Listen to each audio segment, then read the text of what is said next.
د تورخم دروازه ولې طالبانو وتړله؟ بل خواستو نور مهم او ښه د ترقي خبرونه څه دي؟ په دې ویډیو کې ترې خبر شئ او د ویډیو آخر کې مو راسره خپل نظر هم شریک کړئ. کابل پولیس وخته چې تازه له نشیانو څخه پاک شوی او په ښه بڼه رنګ شوی ده. نن هلته د کتابونو د مطالعې لپاره نندارتون جوړ شوی و چې په پراخه کچه وستایل شو. کوشتېپې کانال طالبانو حکومت خبر ورکړ چې د کوشتېپې د کانال نور کارونه خلاص شول. اوس یې دواړو غاړو ته میوې لرونکو ونو او نورو ونو لګولو پروسه شروع شوې. د تورخم دروازه د طالبانو لخوا څخه د هر قسم تګ راتګ په خاطر وتړل شوه. طالبانو ویلي دي خلک دې د بل خبر پورې تورخم ته له راتګ څخه ډډه وکړي او زیاته کړې ده چې دروازه یې ځکه تړلې ده چې پاکستان په خپلو ژمنو عمل نه و کړی.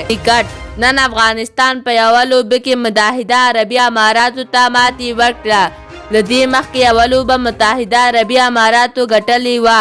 لوبه افغانستان ګټلې وه چې نن د سریز فاینل و او د نن لوبې ګټلو سره افغانستان سریز وګټلو.